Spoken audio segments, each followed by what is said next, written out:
Yep. So you see what I mean? And then the issue of xenophobia and all came in. But that's a very powerful signal that we sent out. This is our country, you know. And Puran, as you said, it's when people dig in their heels and say, no, this is who I am. And we start defending your turf, that's when you know you have a culture, because it's worth fighting for, right? And what we are hearing is you feel we have it. But right? can I say, I think Yeah. to put it another way, I think we all should no longer think of CMIO at all. Correct, yes. But that's quite different than From the suggesting that government Yeah. officially change that policy. Because if government officially changes that policy, I think a lot of people will worry, because we've had this policy for 50 years, it's just sitting there, let it be. So I think at the same time, if we want culture to emerge from the grassroots, then we should just simply say, well, let that CMIO sort of identity that exists officially, let it be.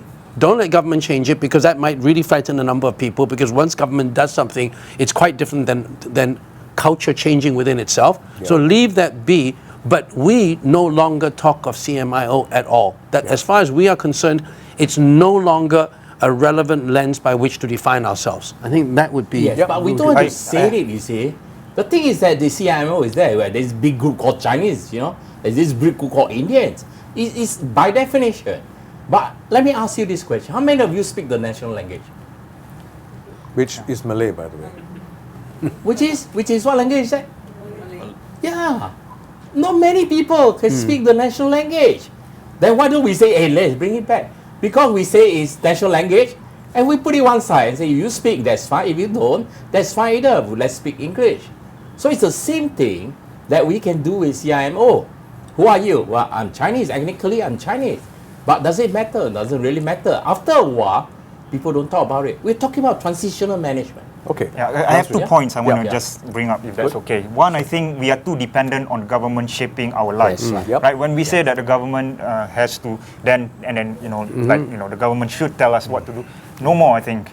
I think culturally, you can take ownership of what you can decide on your own life. That's one, I think, when we talk about the second thing is, why think about the alternative to the removal of the CIMO as one big happy family? Why not one big unhappy family? Because unhappiness is important in a society.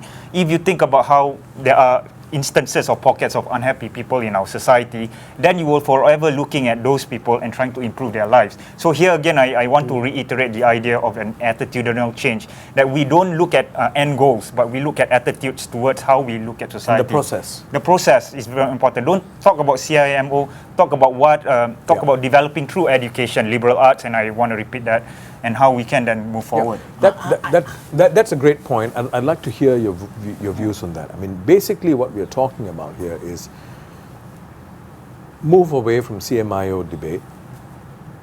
Are we prepared to accept some level of messiness, some level of confrontation, you know? Because once you open it up and say, let's all talk more openly about these things, let's talk about race, language, religion, like what we're doing openly, right? This is a controlled environment. But if you go out to very large open rallies and you start talking about this, are we ready for that as a society? Do we want it as a society? But it takes courage to be able to take that step. Or do we want the harmony model? The harmony model is rules, regulations, rules of engagement, and anyone who crosses the line, you get wrapped in the knuckles immediately. Now that keeps safety, security, and harmony. There's nothing wrong with it. But moving forward, is that the kind of society we want? Or do we want to accept a certain amount of messiness as we embark on this path? Let me add something before the response. Harmony wasn't natural. Harmony was the result of something that we did. I disagree. I think harmony is natural. Harmony is not natural. Trust is risky. Trust is risky. The result of trust is either enmity or friendship. Okay? All right. Now, if I tell you that today we mobilize all our national servicemen, do I bother that I'm giving a rifle to somebody who is not Chinese? I don't. We will move up there. You don't, but somebody else may. No, I don't think so. If you ask the reservists who mobilize, ask the commanders out there, they say no, we move up there, side by side we fight with each other. You know? Nobody. That's where we begin to feel that, hey, we are really one. I can't think of an instance where I begin to turn around and say, sorry, Malay, please, confinement, internment, I don't trust you. I can't think of an instance. Maybe No, you but can tell Michael, me. I think I'd like to throw. Yes, Sure. Safuran.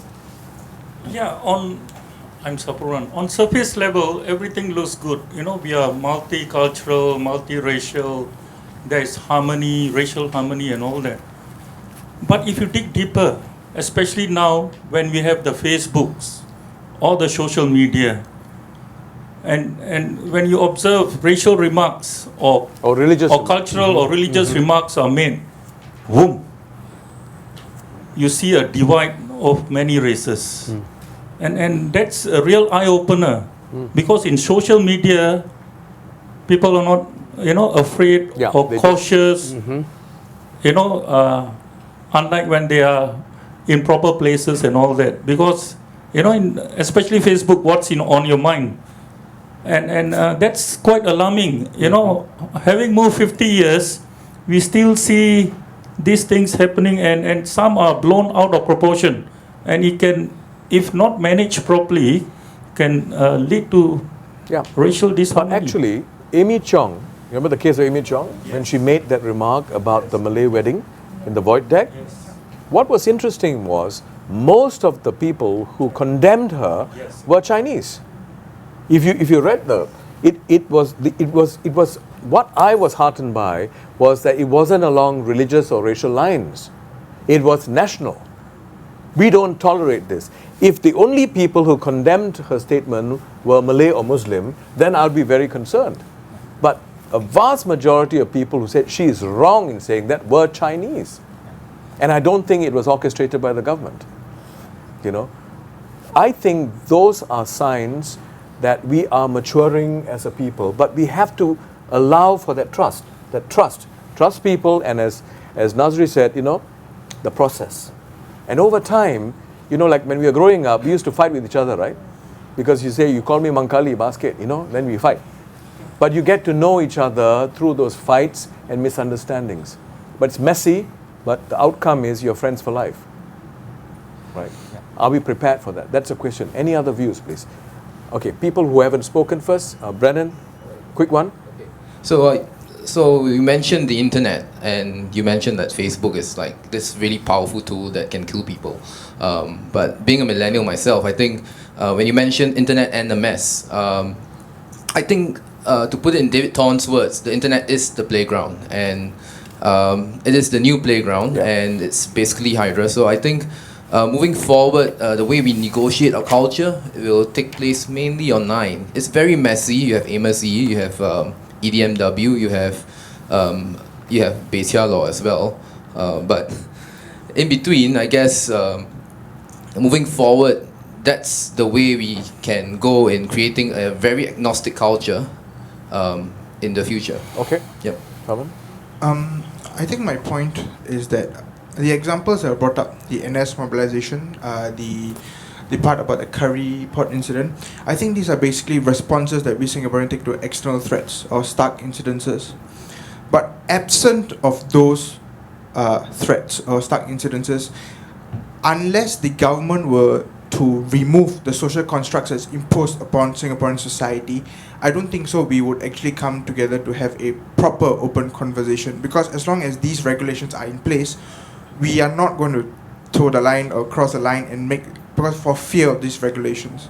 So I think if our nationalistic spirit comes when there is a threat, but as a domestic development, it's a process that needs to be taken from the top branch. So you're saying that it's because we have acts like the Sedition Act and so on, which gives protection for people, perhaps minorities, to allow the process to evolve. I think not exactly a Sedition Act. I'm not talking about the more passive ones like the racial quota or even CIMO to a certain extent. It's because, yes, we do recognize there's divisions, we do recognize we want to integrate them, but we take cues from the top, no matter what. That's Asian society, is hierarchical. Yeah, but the question is, I guess what we're asking is, should that continue for that much longer, right? Leon, want to hear from very young people. I mean, some of you are young, but not that young. So, Leon? John, yes? He also wanted- Yeah, you go ahead first. Right. I think for me, actually, I don't see any problems with moving away from the CMIO category. My main concern is whether the government will actually be the first one to facilitate this, right? There is actually, Michael talked about trust, right? And I don't see the government trusting, letting this trust to develop, because if you look in the army, there's this structural discrimination against the Malays, and that's because there is a lack of trust, right? So I think if the government is willing to facilitate this, I think the ground will follow suit as well. That's my own take on it. Yes, Richmond. Hi, my name is Richmond. Actually, I kind of disagree with what he has said. Because firstly, I feel that the CIMO, it should stay. Because number one, each of us inherently, we have a desire to bring forward our individual identity. And insofar as there is no negative consequences as a result of us portraying our identity, it shouldn't really be an issue. So despite the innate differences that is present in different races, but we do see that that we are not really uncomfortable with the fact that we are actually part of a certain races. In fact, we are proud of it, and that is what we want to see. And even when we are being attacked by someone of another race, we see that that is not representative of the masses, because as a result of the government policies that are in place since in the past 5 decades, it has built into us a certain mindset whereby, despite it being a culture of tolerance instead of acceptance, there is a need for us to unite as one, and that is a very important factor which I feel that it is a result of government policies in the past, and we should keep it that way. Okay. So what if fear is a factor? Go ahead. Sorry. Go ahead. Finish your thought. So even if, like what they say, because the government they are fearful that we will misuse it, I feel that this is a legitimate fear, because the consequences is really something that we cannot afford to lose, especially when we're such a small country. So, if I understand you correctly, what you're saying is we should keep CMIO, Yes. but it need not be the central logic, right? Oh yeah. I mean, so it's similar to what we are saying. Could I ask this question? Our brand of multiracialism or multiculturalism is the mosaic and not the melting pot, right? So we still want to maintain the distinctive cultural identity, right? Which is something we all like, which is great, right? But there is a line between ethnic pride and ethnocentrism. Ethnic pride is what you're talking about. I'm proud to be Chinese. I'm proud of my culture. But ethnocentrism is where you say, I'm proud of being Indian because Indians are superior to Chinese. And there is a fear that too much of racialization could lead to that sort of thinking. You understand the Middle Kingdom mentality and Yes. thinking that you're actually superior as a race, as a community. Preeti, you're a teacher. Could you tell us what your views are about this? My interaction with kids nowadays, I realize that they are very different. I don't think they're conscious of CIMO. Really, there's no conscious, I must be with, that's my experience. And they're very pragmatic, and they actually get the job done. Yeah. So I think putting the CIMO is actually imposing on them. So, and I get very upset when kids don't know about their culture. And I say, why aren't you a cultural capo? I'm like you, I will ask questions and all that. But the kids don't feel there's a need for that, because they can get the job done, they can get the discussions done, they can work together, and that's their normal, right? So that concerns me, because you talk about ethnic pride. You know, how do we manage ethnic pride versus government policies versus, coming together as a country? So, so CIMO seems to be something that we, maybe older people are concerned, but the young people, they're coming up with their own new way. And I think it's based a lot on respect.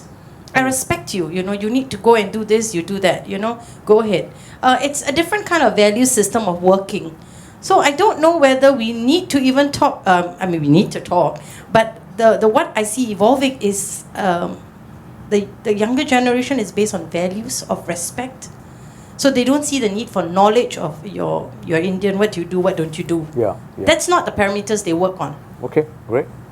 Yes, Liz. Yes, Vishwa, just now you mentioned a linkage between this racial distinction or categorization with the government's GRC policy, and yeah. I'd like to challenge that because I think that the GRC is a very political construct, and it's a political mechanism and a uniquely PAP innovation.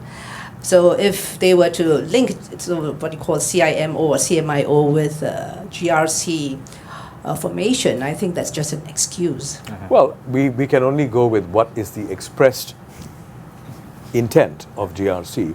The rest of it is speculative, which we shan't go into today. Yeah. But your point is Well taken as an opinion. Thank you. But even then, the question I'd like to ask you is, if what is expressed as the intent is real, is it valid? And how long do we want to continue with this notion that if you do not have the GRC concept, minority members will not be elected? For me, that's a scary proposition. I think more than the election of minority members are members of parliament who can speak up on behalf of the different races and groups. That's more important. And I think in the past we were okay. We had, people speaking up on behalf of different races on their needs. What is happening in Singapore when we talk about all this, division and segregation, I think is because of the socio-economic inequality that we have among the different classes. Yeah. That is a very important So, issue. leading from that, I'd like to throw this very hot question that has been brewing since the election, right? Is Singapore really not ready for a non-Chinese prime minister? It links to this whole discussion. I'm not trying to politicize this discussion, but it is relevant to our discussion. If we believe that we have actually as a society sort of moved beyond the optics of CMIO, while it is still there, that is no more the central logic, then it shouldn't be an issue. What race the person is, as long as the person is qualified to do the job. However, if it is true that Singaporeans are still going to be voting or wanting a prime minister along racial lines, if that is true, then I would be very concerned. Because then it means that the principle of meritocracy has been put on the back burners in this consideration.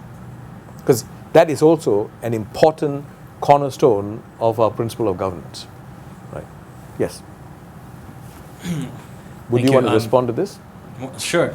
I think Singapore at this moment is not quite ready to achieve, to have a non-Chinese prime minister. And I think one of the reasons is precisely because of the CMIO policy, which makes people tend to like their own kind. And that is entrenched in the schooling system. When I was in school, I would get to know the people who were not Chinese, Malay, or Indian, only because I was the only one who didn't go for any of those classes. While everyone would go to their respective Chinese classes, Malay class, Indian, I would be sitting in the void deck with the others who go for German or French, and that's usually how one tends to make friends. And I think as long as we have this policy, it's very difficult for Singaporeans to tend to vote for others outside of their own. I'd also like to draw an example of Dubai. In the past, Dubai has always copied Singapore, but having spent 6 years there, I feel there's actually something Singapore can learn from Dubai. Dubai is a city that has people from all over the world, much more multicultural than Singapore, and they all live in harmony. And yet the locals look like a very harmonious, homogeneous people, but they're not. Arabs are very tribal. And we don't see that. And I think that's a result of the nation building that the UAE has done. That's why they're called the United Arab Emirates. It's a fantastic job. They've not told the Arabs, you are this Arab, you're from that tribe, you're from that tribe, you will learn that accent of Arabic. No, everyone is an Emirati. And I think that's what Singapore should aspire to, being one united people. We don't care if we're Chinese, Malay, Indian, or others. And I'm others, by the way. It doesn't matter. We're Singaporeans. And we should build a culture that is Singaporean. So how does it feel to be others? Huh? I get this question all the time, man. You know, people ask me, what are you? What are you? I'm Singaporean. That's a terrible symbol. What are you? You know, I don't know any other country where you have people. So what are you? Can I respond to you I'm about Singaporean, Dubai? and they say, no, but what are you really? I say, well, I'm Singaporean, and then I have to explain, look, we've got CMIO, I'm the O. Okay. Yeah. So just to respond about Dubai, I've spent a bit of time there, not as extensive as you, but I think there is an invisible group of people that are not being seen, and these people are not multicultural enough to be part of the scene. And I'm talking about those workers working in the hot sun, trying to build the things. Where do those people? We have them in Singapore too. Exactly. This is the point, right? And so now we've been talking about it all the while. We're still talking along racial lines. We're talking about Chinese, Malay, Indian, others, and I just think that the CIMO model is just working its magic on us right now as well. Why don't we talk about not having a non-Chinese president, but having a president that is of LGBT, an LGBTQ president, for example, stuff like that. So when we talk about differences, we're just talking about differences along ethnic lines. There are differences according to other cultural divides. That's what I want to try to bring up. So if we can just try to talk about those groups that are not, not just the ethnic minorities. I have some views on, do we really need to continue to have SINDA, CDAC, Mendaki and the European, basically all of them have the same objectives. Why do we need 4 separate organizations? It's just my view. Good question. Can I while you're waiting, I was going to ask I thought there was an interesting thing if we have to look through the Singapore through a different paradigm. One way would be, as you looked at it, we're not one happy family. We could actually say we are one big unhappy family. So the challenge to government as well as to civil society is to identify what are the sectors of Singapore society which are unhappy. And unhappy means marginalized. So then you look at the whole situation of Singapore through the lens of who are the marginalized groups. You've got the marginalized groups are domestic workers also. They're the foreign workers who are here and totally living in ghettos. They are as marginalized and as much part of our society as anybody else. And not on racial lines. And not on racial lines. LGBT is one big whole issue altogether. And that really is a big divider. People who are LGBT certainly feel probably even more marginalized than if you are a Malay or an Indian. So if we look at the framework of Singapore society as one big unhappy family, which I like because I think it is a very romantic and very superficial notion to say we are a big happy family. But if we define ourselves that any society has unhappy sectors, and these are the marginalized groups, and that what the responsibility of government and of civil society is to look at who are the most marginalized groups, the low-income sectors, the LGBT, the single mothers, and so on, then you really cross the lines of, you blur the lines of race, even culture, and you then involve a far bigger framework of all the different factors that make people unhappy. And the job of all of us as intellectuals, as civil society people, whatever, is to look across the board. And you then don't even look at race and culture anymore. It's through the lens of unhappiness. Would you say that if you focus on CMIO, you may actually risk missing out on some of these other unhappy groups, right? Because your focus is you're looking along racial lines, but LGBT is not along racial lines. Economic, issues. Disparity, So you may miss out on that if your optics is purely on race. Right? That's the risk. Then we talk about race. And then income inequality is a totally separate subject. So there's no ability to look at society in a more holistic manner. That who are the marginalized sectors of our society? They're not just racial groups. They are gender defined groups. They are, sexual defined groups, income defined groups. And also other groups like those with mental illness. Absolutely. And so that links us to your question about ethnic-based self-help groups, right? All these self-help groups deal with whole spectrum of issues, economic, not so much LGBT, but economic and other kinds of issues, but within their own community, right? Now, it does have a divisive effect because it does force people to look at themselves, our own community. Although there are tremendous benefits because if you are an Indian, ethnic Indian, and you have a problem, there is still a tendency for you to feel more comfortable talking to somebody who speaks your vernacular, a social worker who speaks your vernacular, right?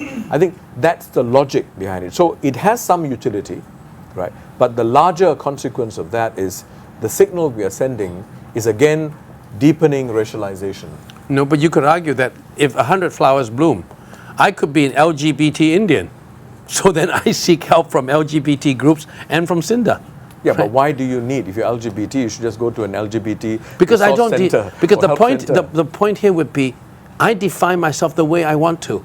So as long as I think the concern here is whether government gives special support to the race-based self-help groups. But if there is no particular government support of or sanction against self-help groups, and self-help groups then just proliferate in their own right. I define myself as an LGBT Indian. Well, the Indian self-help group will help me. The LGBT group will help me. I don't think we define ourselves in a singular manner. I think your concern is that it's government that's supporting the sort of racial self-help groups, but they're not supporting other kinds of self-help groups. I think to be fair, in the 90s, when the self-help groups were formed, right? Remember there was a recession, right? And the government thought that the ethnic group were going to their own ethnic group association. So they began to form SINDA, Mendaki. Mendaki was initially only a religious group, but they begin to answer responses on welfare nature, job, unemployment. And Mendaki is race. Mendaki is race. Okay. So then later, the Prime Minister Goh Chok Tong decided that no, let's put them all together. House under one roof. One People.SG was created. Okay? So they come to this group and say, hey, I'm a Malay, can I speak to Mendaki? So push them to a room and say, yeah, okay. Then when people are around and say, can I help you? So they begin to come to one place where irrespective of race, right? You speak Malay, fine. You know, we're Malay speaker. You speak Chinese, there's a Chinese speaker. Okay. Right? Talking about race, there is a call. Can we take the call, please? Yes, speak up, please. Yes, hello. Yes. Hello. Yes, Hi. you don't have to My shout. name is. We can you hear me? Yeah, we can hear you very loud. Okay, great. Okay, my name is Aileen. I was formerly a civil servant, and I would actually like to hear the panelists' view on what they think is about the Singapore government's policy of actually excluding Muslims from key positions in the SAF. Excluding Muslims in key positions of the SAF. That's right. Okay. Yes, because in my view, I think it's actually inherently contradictory when you start off with a natural position of distrust, and then at the same time you worry about them, falling prey to things like Islamist extremism. So, can I just have take from any of the panelists on what they feel about this? All right, thank you. Well, I addressed this issue in one of your my lectures. And I think that clearly there is a big change of policy since the early days. You actually do find now quite a lot of Malays recruited into the SAF. Malays and Muslim. Malays and Muslim in the SAF, occupying relatively what would have been defined as sensitive positions. So I think we've moved a long way from there. The concern, however, is that there is still a much higher proportion of young Malays in the police and SCDF than in the army. And I know this because my youngest son went into the police, and my eldest son and myself went into the army. And it can have a very, I think, debilitating effect on young Malays, because I actually met some of the young Malay who were friends of my youngest son who went into the police. And they were straight A students in JC, and they never encountered what they thought was institutional racism. Yeah. And then suddenly they found themselves in the police. And they would ask questions of the police commanders, and the police commanders would say, actually, there's no such policy, etc. But some of them would tell me this is the first time they felt really depressed. Yes. That there's clearly a much higher proportion than their representation in the national profile, much higher proportion of Malays in the police. Now, my point has been, even if you believe in purely rational behavior, and therefore you think it is not wise to put a Malay in a position where he might be... He's in a dilemma. He's in a dilemma. That was Lee Kuan Yew's view. The problem today now is that many of the greatest dilemmas of social security don't deal with national defense anymore. They deal with internal security. So then where is the validity of thinking that a Malay may be put in a dilemma defending Singapore against Malaysia? What about that same young Malay police officer being told that he has to go and now arrest another young Malay who might be a potential ISIS person? So you can no longer say that a Malay person put into the SAF is more sensitive than being put into the police. Yeah. I think in the next 10, 15 years, the greatest areas, in fact, of insecurity and instability in Singapore will not be external. We have a very strong SAF. But look at what happened with the police riots. We may well see more racial riots in Singapore than we see infringements against our national sovereignty. So I think we need to relook the whole issue, and I think government today does not believe anymore. I honestly don't think government believes that Malays are not to be trusted. Sure. I think it's just somehow that legacy policy is still there, but the delay, and we can do more. The delay in that categoric shift is going to result in disillusionment, a higher level of disillusionment, because people's expectations, the younger generation's expectations, as you said, your son's generation, much higher. There are little policies that I wasn't aware of, and I think perhaps even some of our national leaders are not aware of. I wasn't aware, for example, that if you're an SAF OCT, Officer Cadet Corps person, and you didn't do too well, you can actually transfer down to the police force and become a police officer. If you're one of the best performing recruits in the police, you can never go and join to become an officer in the SAF. So immediately that makes the SAF a higher priority. So I think we should, my own sense is we should really mix it up, make national service in the so-called home team as high a priority and as important as being in the SAF, because clearly my son, when he was in the police force, and he went out to actually deal with operational issues. Frankly, I think our society depends as much on our young police officers as they do on our military officers. So we need to raise the prestige of the police force, mix it all up a lot more. But I would not agree to the stereotype that we are institutionally racist and suspicious of the young Malays. I think government has moved beyond that, but it's not reflecting enough in the actions. The optics. The optics hasn't moved, right? The optics has not moved sufficiently. I personally don't think it is racist or discriminatory. Or distrust. The motivation is not that. It's really a security consideration, which has not been, I think, adequately sort of modified over time. Yes. So this is the how we can divide between what is racialist and what is racist. You don't see this as a racist thing because it's natural that Malays are closer to the Nusantara and so might feel sympathy, because it's just natural. It's just a thing to do. And this is where we need to talk about the CIMO models, the adverse effect of the CIMO model. Of course, I don't agree with these ideas that Malays cannot occupy certain position in the SAF. I don't know fully well the numbers, but just incidentally, coming on the way here, I spoke to an Uber driver who used to be in the SAF, and he quit precisely for this reason, because he thinks he cannot get the job that he wants. So he basically quit. He saw a glass ceiling. Yeah. He saw a glass ceiling, and he said out of 1,000 commanders, you have 2, and those 2 get all the, of course, the focus in the media, and you think that there are Malay commandos, but when there could be more, really. Okay. Khairul, you want to talk about this? Your view, Mike? I mean, I am done with this CIMO thing. Okay, to be honest. I've been very blessed to be representing the country to international platforms like China.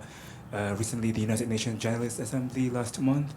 I was the only Singaporean there, and when I was asked, "Where were you?" I'm from Singapore. They never asked me about what race I am, but casually they'll be like, "Oh, is that some part in China?" And I'm like, "It's very far away from China." But anyways, I think one of the panel mentioned just now that it's how we think that matters. Government can do whatever they want, but then we have our own mind, and I think we need to empower ourselves and stop blaming other people. Come on, if you want to be close to someone else, a different race, just do it. Stop putting like racial lines and let's say, oh, I'm Malay, you're Indian, you're Chinese. Forget it. I met a friend from Suriname. Have you guys heard of Suriname? It's a place in Latin America. And we all talk about New York being very, something aspirational and so on for Singapore. But I think Suriname is a place where we should look towards. Because in Suriname, we have people from the Java Islands, from the Chinese, Indians, the black community, the white community, and they all just say that we all Surinamese. And they have dim sum Sundays, they have roti Saturdays, and they will flock the cafes and eat roti, the Indian roti, everyone.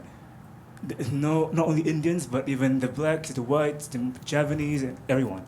So I think let's look towards that, right? And then stop fooling ourselves and just say that, it's how it is, CIMO. Forget it. Yeah, I honestly love this attitude. And looking at many of the facial expressions, you hit the nail on the head.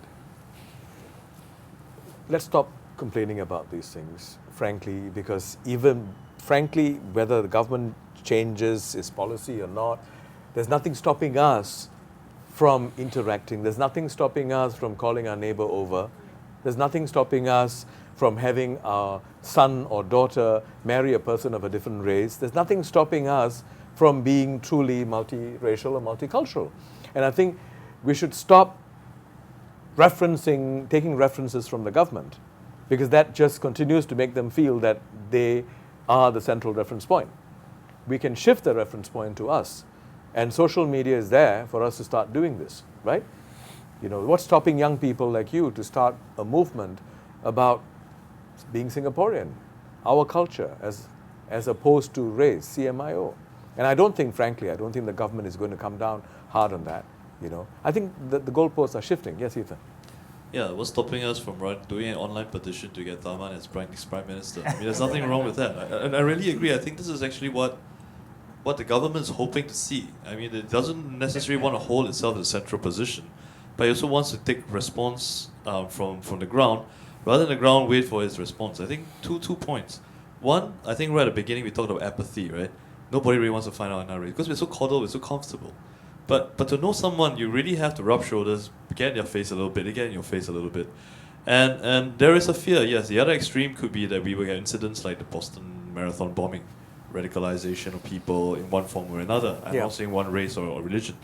But if we're not bold enough to think that we are the kind of country that can go beyond that we need to be forever safe, then I don't think we are much of a nation, truth be told.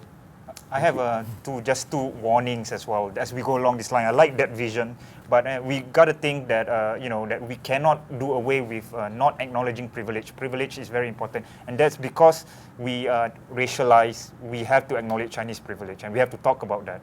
But if we move away from this, then we will have to acknowledge a different kind of privilege, possibly economic privilege. Okay, and then the other thing is we talk so much about the canopy ethnicity or canopy culture being Singapore. This could also be proved problematic, as you've seen from the xenophobic reactions from certain quarters. Okay, so when we think about nationality as well, we must also think that national culture can lead to a certain. No, but I think what we're talking about is multiple conversations. Yeah. So that you move away from one dominant logic, multiple conversations. Right. And over time, as you said, Kuan Peng, you can choose to go to a Sinda Family Service Center, or you can choose to go to a mainstream family service center. More options. Right. More options doesn't mean, so CMIO becomes one option, right? It doesn't have to be the way Singapore is defined. Right. The problem is right now, it is very much the way we define ourselves. I think that's your point. It can remain, but it doesn't have to be the way we define ourselves. It doesn't have to be such a strong one-to-one correlation between the two. I know, Michael, you are really raring to talk, but talk fast. You see, I don't accept this idea of the Chinese privilege, okay? I mean, we're majority. If you say that, Michael, you have majority privilege, I tell you, I don't feel privilege. Okay? But you hammer me with Chinese privilege, I have no defense. right? Because I don't feel privileged. Actually, I right? don't think you're Chinese. But to answer the earlier question, the caller who called in and said, I don't think any one of us should be excluded from serving in sensitive unit. I think there's a whole battery of tests to see whether you're suitable to serve in those units, right? And if you pass those tests, you go in. If you don't, you don't. Okay?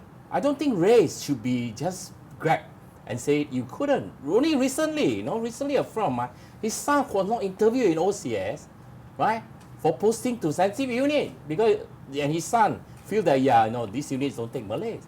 And he told me as a matter of fact, I say his son feel a bit excluded, everybody go for interview except the son.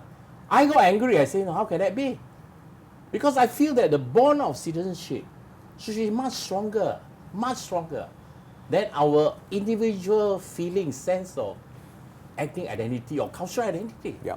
And I think that must be absolutely. citizenship. And I think the everybody key to here emphasize. would agree with that, right? But the issue is that's something that we can feel as individuals, but it need not be the collective consciousness. But we cannot be naive, right?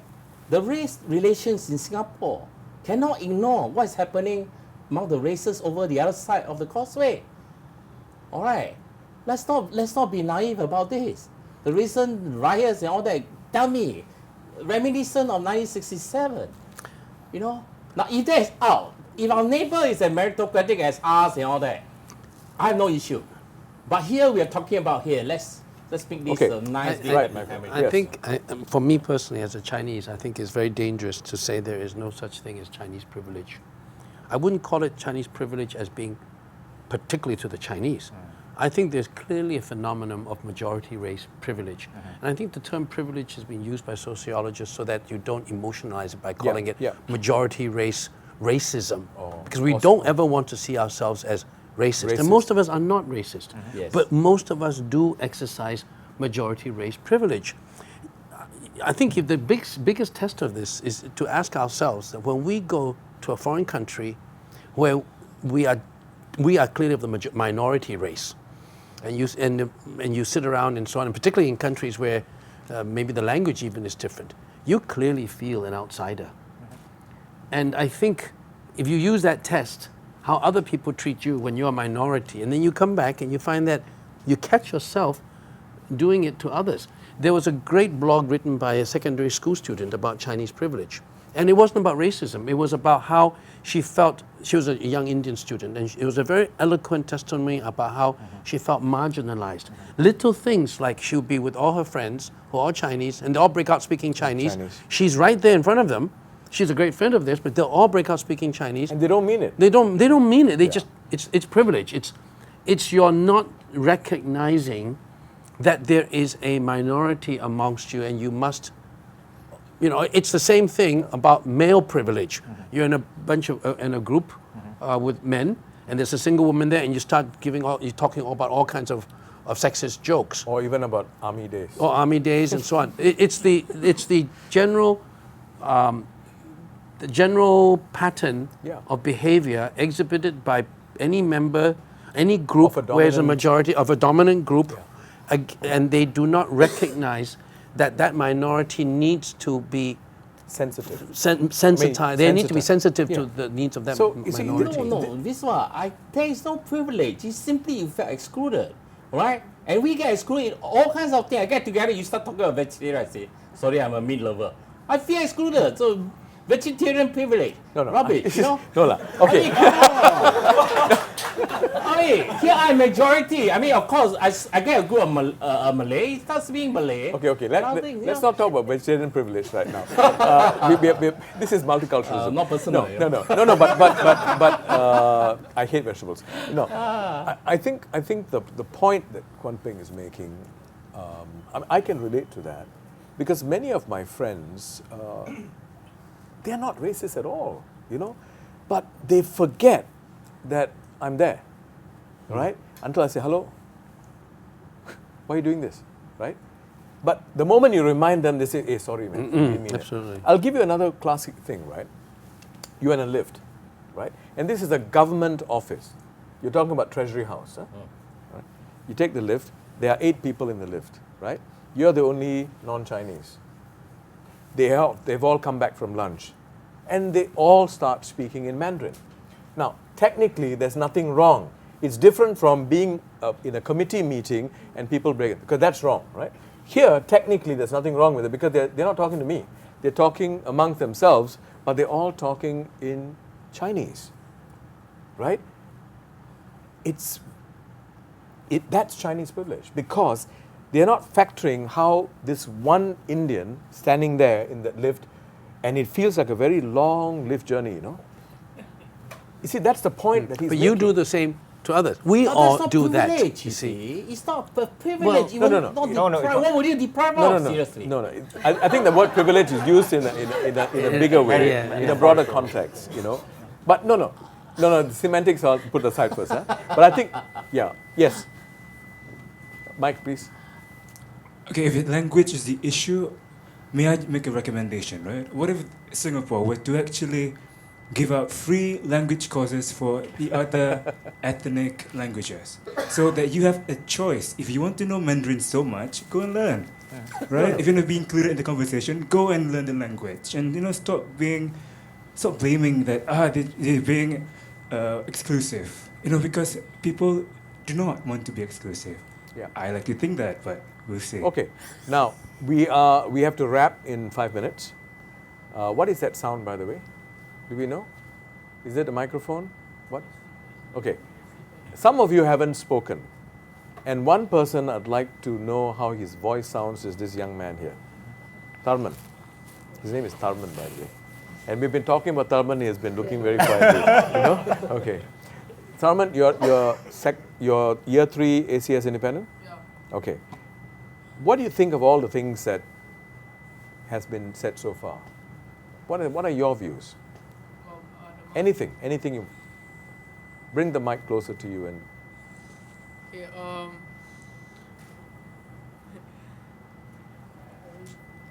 How do you relate to your friends? How do I relate? When you interact with your friends, do you first look at them along and say he's Chinese, he's Indian, he's Malay, or do you just look at them as friends? What's your optics? I mean, like the way we got closer together was like through our camps. Like beginning of the year, we have these orientations. Yeah. So because all our life, right, when we are living together, we don't really see each other as Malay, Indian, or Chinese. We just see each other as like friends, as just like friends. Yeah. So it's not like first impressions.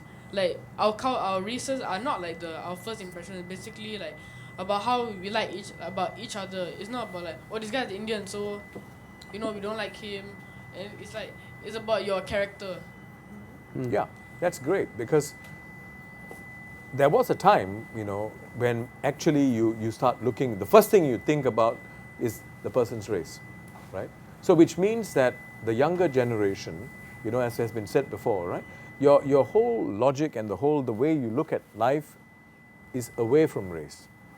Not that at some point you're not conscious of the person's race. You can tell an Indian from a Chinese, but that's not the point, right? The point is that's not the first thing that hits you about the way you relate to him, right? That's great to hear. Is there anyone else here who would yes, please, your mother wants to say something. I'm the mother. So, regards to... You're a teacher. I'm a teacher, yes. And I've always told Darwin that if he wishes to be a prime minister one day, he can be. So going back to whether Chinese, Malay, Indian, or others define us, I asked myself how I navigated that time when I was growing up in Jalan Membina, in Tiong Bahru setting, where the majority were Chinese. Yeah. I was called the Klingkia. Is that how they call it? Kilingkia. Yeah, Kilingkia. Derogatory. But I asked myself, how I'm going to navigate and get into that group who's playing at the playground, because I was not being accepted, because you are Klingkia. But what I did was that it will be my values and my belief that will define me, not the Chinese, Malay, English. So I didn't have the course to go and speak the Hokkien language. Oh. Can you hear Something's me? wrong with the mic. Can somebody give another mic, please? Wow, this setup here is not very good. Can you hear me? Mm-hmm. Right. I began to listen very attentively. I began to speak Hokkien. And when you are staying in a one-room... Sorry, I'm very sorry Okay, about this. so- Yes, carry on, carry on. Is it heard? Picked up? Yes. Okay, please carry on. Right. When you stay in a one-room flat, when you have a common corridor, when you open the door, you face the other person. And growing up, having a TV is a privilege. The very few houses that had TV, you just go into the houses, a group of kids will just go in. And I grew up watching Wang Fei Hong and Siu Fong Fong, Hokkien and Cantonese, and I picked up the language. And soon I was accepted. Never for a moment did I feel that I was in any way deprived because there was a Chinese majority. I think what is special about Singapore is that if you want something and if you believe that this is what you want, nothing is stopping you. You define what you want. Yeah. So that gave me the opportunity to grow. I never believed that I will make it to the university, coming from that kind of environment. Never believed that one day I will go to the USA. I went in when I was 50, I got my Fulbright scholarship and I went in. So I tell my children that the color, the race, or whatever doesn't define you. It's your aspiration that defines you. So as to whether we have moved from tolerance to acceptance, a situation that happened just last year. There was this ceremony at Sri Senbagavinaga Temple at Ceylon Road. And you have all the people living in the condominiums. The whole road was cordoned off from 8 to about 11. Majority living along that temple were Chinese. None complained that they cannot come out from their flat. If they wished to, they had to actually leave before 8 a.m. And I said, my God, we have arrived. We've come a long way. We've come a long way. Right. Yeah. I think that's the spirit. That's similar to what Carol, you said. At the end of the day, I think this is a good point to end with, right? At the end of the day, what you're saying is there can be the government continuing with CMIO. There can be many things that are going on, but if we as individuals want to do something that we believe in, and we are committed to that belief, we should just go ahead and do it, right? It could be about opening a restaurant that you are Indian but you want to open a Chinese restaurant. What's stopping it?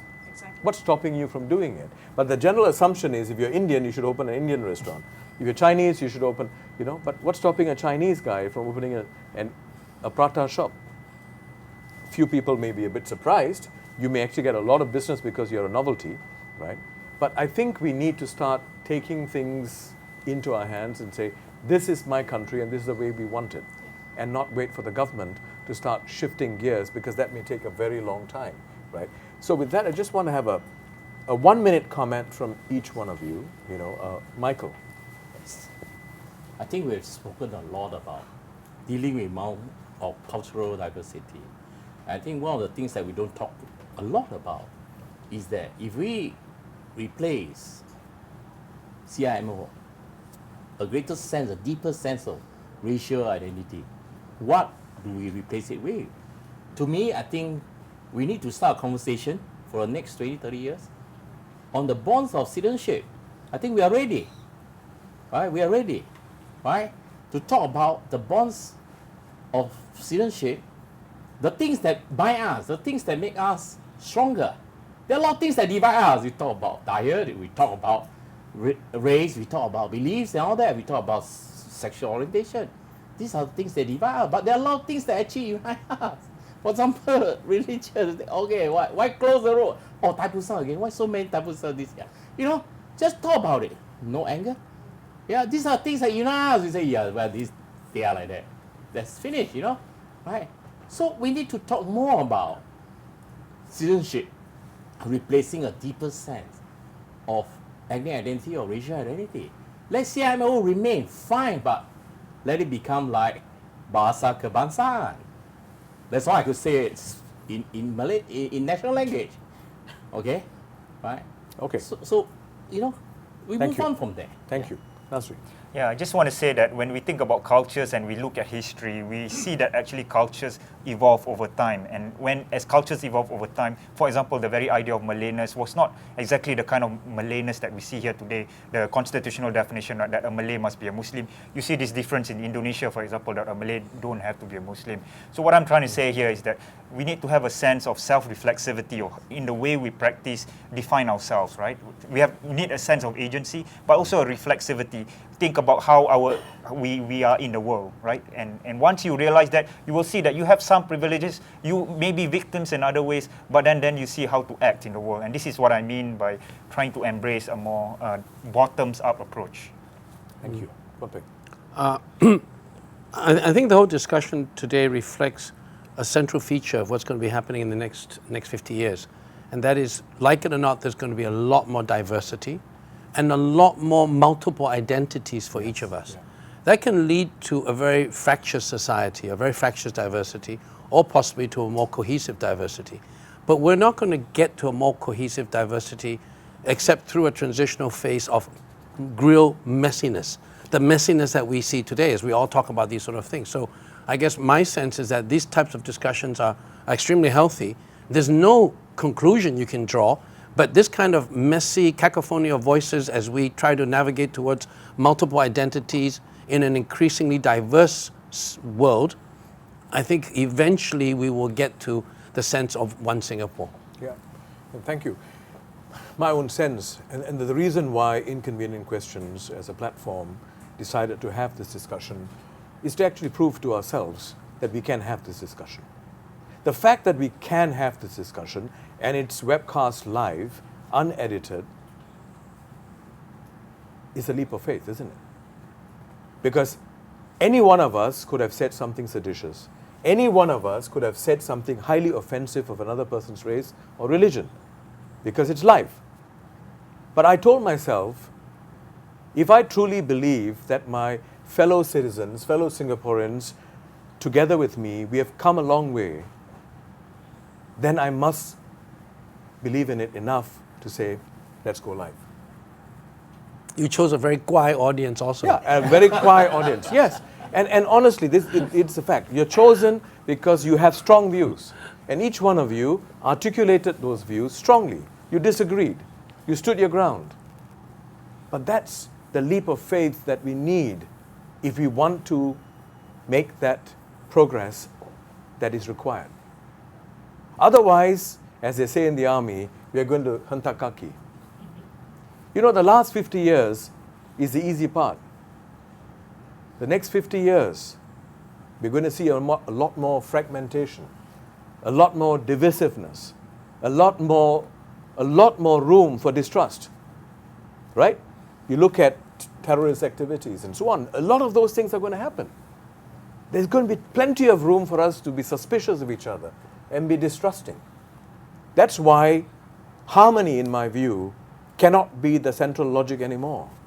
Harmony we have achieved, but that harmony is going to be fragmented and crushed if we don't start working towards cohesion. And that means trusting ourselves and the guy next to us enough to say, let's talk in the open. Let's start the conversation. But trust is not going to just happen, right? This is my view, and I really appreciate the fact that you've taken time to be here and expressed yourself in good faith, right? Let's continue with this, right? So it leaves me now to thank my panelists, right? Wan Peng, Nazri, Michael, and to thank each one of you to be here. Even those of you who didn't speak but nodded at the right points, right? You know, I think it's important that we continue to support initiatives such as this that continues to send a signal to everybody else. It's all right to speak up, right? So, to our viewers watching us at home, right? Please continue to tune in to Inconvenient Questions, www.iq.sg. You can follow us on Facebook and Twitter. Do keep your questions coming and make them inconvenient.